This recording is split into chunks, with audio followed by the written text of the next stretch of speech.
बिस्मिल्लाहिर्रहमानिर्रहीम इय्याका नअबुदु व इय्याका नस्तईन। अस्सलाम वालेकुम नाज़रीन, मैं जावेद इकबाल। मैंने आज के अपने वीलॉग में जवाब देना है उन गमाश्तों को जो कल अदारों की पुष्पनाई में पले बढ़े और फिर मुल्क से बाहर निकल गए और वहाँ बैठकर पाकिस्तान की सालमियत के खिलाफ बकवास करते हैं। और तो नाउज़ुबिल्लाह ऐसे ऐसे वीलॉग कर रहे हैं सोशल मीडिया पर कि उनको देखने वाले ऐसे महसूस करते हैं, मायूसी फैला रहे हैं कि जैसे तो नाउज़ुबिल्लाह पाकिस्तान टूट गया। ये भी वो कह चुके हैं अपने वीलॉग में। मैंने उनसे आज ये पूछना है कि क्या आप वो वक्त भूल गए हैं जब लाहौर में एक एक दिन में 10-10, 8-8 धमाके हुए हैं और नाकाबिले तलाफी नुकसान पहुंचाया दहशतगर्दों से? क्या उस वक्त लाहौर टूट गया था? जो आज बलूचिस्तान में हालात ख़राब हुए हैं, कानून नाफज करने वाले अदारे पूरी जवामर्दी के साथ, पूरी ताकत के साथ इन पाकिस्तान के दुश्मनों को कुचल रहे हैं।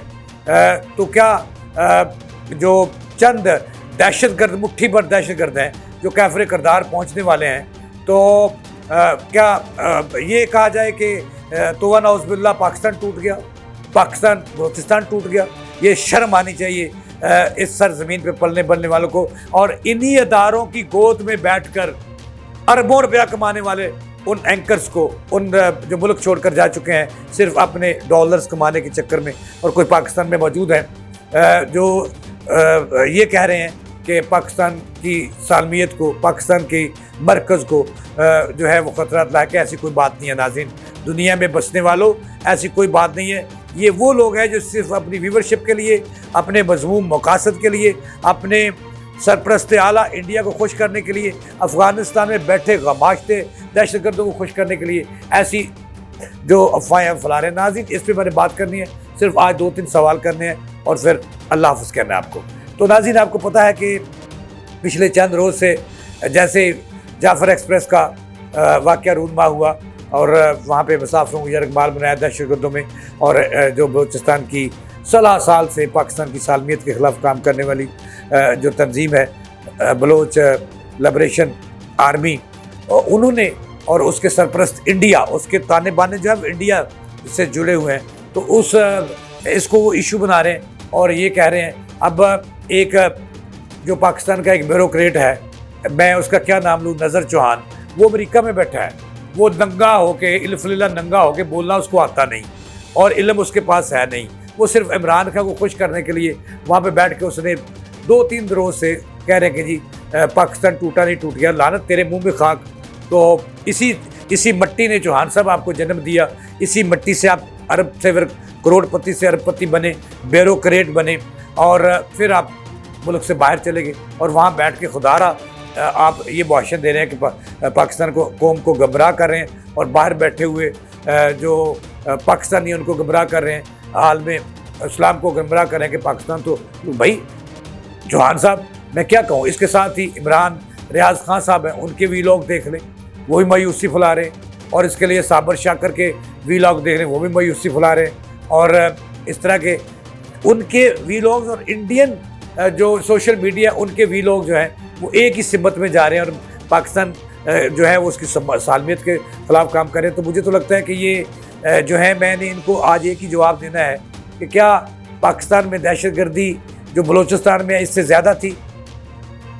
इससे ज़्यादा नहीं थी। KPK में एक दिन के अंदर कितने धमाके, तो क्या KPK टूट गया? और लाहौर जो मरकज़ है, पाकिस्तान का दिल है, वहाँ एक दिन में मुशर्रफ के दौर में और 2008, 9, 10 में एक दिन में मैंने कवर किए 8-8, 10-10 धमाके। और फिर भी ये कौम जो थी ये डटी रही दहशतगर्दी के ख़िलाफ़ और मुत्तहद रही, और अफ़वाज पाकिस्तान दहशतगर्दों को कुचलने में दिन रात एक किया। तो क्या ये उस वक्त ये टूट गया था पंजाब में नारा फिर लग जाता? तो आपको शर्म आनी चाहिए पाकिस्तान की सालमियत के ख़िलाफ़ बात करने वालों। तो नाज़रीन, जो बात है कि बलूचिस्तान में ये बात सच है कि यहाँ तक तस्लीम करना पड़ेगा कि जो दहशतगर्दी की ताज़ा लहर है, इसके पीछे जो है वो इंडिया है, और अफ़गानिस्तान में बैठा हुआ इंडिया है। और मैं तो ये कहूँगा कि जो आलमी ताकतें हैं वो भी इसके पीछे हैं, नुकसान पहुँचाना चाहती हैं पाकिस्तान की सालमियत को, पाकिस्तान की मरकज़ियत को। तो हमारे जो अदारे हैं वो जाग रहे हैं और सरहदों की भी हिफाजत करते हैं, इंटरनल एक्सटर्नल ख़तरात से लड़ रहे हैं। तो मायूसी की कोई बात नहीं है। अगर جتنے دھماکے لاہور نے برداشت کیے تھے، پشاور نے پھر یہ ٹوٹ جاتے، تو یہ تو نہیں ٹوٹے، الحمدللہ یہ کام دائم ہے۔ تو یہ اچھے برے وقت قوموں پہ آتے رہتے ہیں، ملکوں میں آتے رہتے ہیں۔ اب دیکھنا یہ ہے کہ جو انٹیلیجنس رپورٹس تھیں یا انٹیلیجنس سے جو شیئرنگ کرتی تھیں اپنی رپورٹس کو، وہ ناکام ہوئی ہیں، چونکہ اتنا بڑا سانحہ ہو گیا، جعفر ایکسپریس گواہ ہوگی، 400 بندہ گواہ ہو گیا۔ یہاں تک بات ماننا پڑے گا کہ بلوچستان کی جو انٹیلیجنس ہے وہاں کی جو ہے وہاں پہ نظر ثانی کرنی کی ہوگی حکومت کو، کہ ان کو پتہ نہیں چلا۔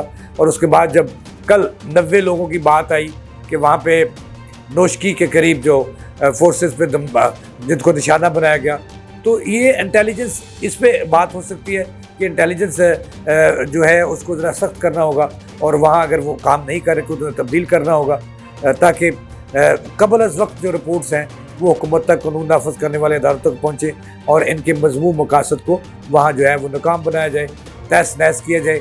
تو پاکستان ایک پرامن ملک ہے اور خوشحال ملک ہے، ترقی کرتا ہوا ملک ہے۔ لیکن دیکھنا یہ بھی ہے کہ ہماری انٹیلیجنس کہاں ہے، کہ انڈیا جو ہے اس کے رابطے جو ہیں، اس کے سوشل میڈیا کے رابطے جو ہیں وہ بلوچستان کے تہ تک پہنچے ہوئے ہیں، اور وہ کہاں سے رپورٹس آ رہی ہیں انڈیا میں، جو کوئی واقعہ ہونا ہوتا ہے تو اس کے پاکستان کے جرنلسٹ کو، سوشل میڈیا کو 40 سے 45 ایک گھنٹے بعد اطلاع آتی ہے، لیکن وہ پہلے لائیو چلا دیتے ہیں۔ تو اس کو دیکھنا ہوگا کہ بھارت کے کون سے گماشتے ہیں، کون سے دہشت گرد کے رابطے ہیں، کون سی دہشت گرد تنظیموں سے ان کے رابطے ہیں، جو وہاں اطلاعات پہلے پہنچ جاتی ہیں۔ اس کا مطلب یہ ہوا کہ دال پوری کی پوری کالی ہے، اور بھارت جو ہے ہمارا اجلی دشمن، وہ ناقابل تلافی نقصان پہنچانا چاہ رہا ہے پاکستان کو، پوری طرح متحرک ہے۔ تو اس کو اس کے اندر جا کے گھس کر مارنا ہوگا۔ بھارت جو ہمارے ملک کو نقصان پہنچا رہا ہے، ہماری افواج کو نقصان پہنچا رہا ہے، اور مٹھی بھر دہشت گردوں کے ذریعے پہنچا رہا ہے، تو اس کو اس کے گھر جا کے سبق سکھانا ہوگا۔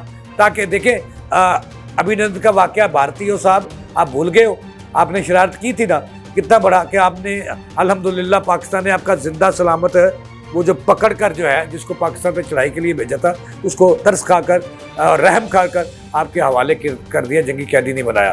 لیکن انڈیا صاحب، مودی صاحب، آپ کو سبق سیکھنا چاہیے ماضی سے، کہ اگر آپ پاکستان کی طرف ایک انگلی کرو گے تو نہ پورے کے پورے یہ 20 انگلیاں آپ کی طرف آئیں گی، اور باز آ جاؤ۔ پاکستان کو کچھ نہیں ہونا، یہ رہنے کے لیے بنا ہے، اور انشاءاللہ جو آپ وہاں پہ مہم چلا رہے ہو پاکستان کے خلاف بلوچستان میں، وہ بھی کچھ لی جائے گی۔ اور پاکستان کے جو اینکرز، جو جن کو پاکستان نے اینکرز بنایا، جو کلفیاں ریڑیاں لگاتے تھے ان کو بنایا، جو سبزیاں فروش تھے ان کو بنایا اینکر، عزت دی، اور جو پیدل جاتے تھے ماڈل ٹاؤن 180H وہ بھی اینکر بن گئے، اور آج وہ انہی اداروں کا جو ہے وہ کھا کر وہ حرام کر رہے ہیں، اور باہر بیٹھ کے پاکستان کے خلاف بات کر رہے ہیں۔ ان کو شرم آنی چاہیے، اور ان کو ضرور پکڑنا چاہیے پاکستان کے اداروں کو، اور ان پر ایک قانون جو ہے وہ لاگو ہوتا ہے، سائبر کرائم لاگو ہوتا ہے، پیکا لاگو ہوتا ہے، تو تاکہ ان کے منہ جو ہے وہ بند کیے جائیں، جو پاکستان کے خلاف گمراہی پھیلا رہے ہیں دنیا میں۔ اس سے پاکستان کی معیشت کو نقصان ہوگا، ترقی کرتے ہوئے پاکستان کو نقصان ہوگا، تو سرمایہ کار جو ہے وہ رکے گی۔ یہ اصل میں پاکستان کے دشمن ہے، اور زیادہ تر جو اکاؤنٹ ہیں وہ PTI کے یوز ہو رہے ہیں ملک کے باہر سے، اور وہاں پاکستان کے خلاف منفی، اور افواج پاکستان کے خلاف منفی پروپیگنڈا کیا جا رہا ہے۔ اس کے ساتھ ہی جاوید اقبال کو دیں اجازت، اللہ نے کے بعد۔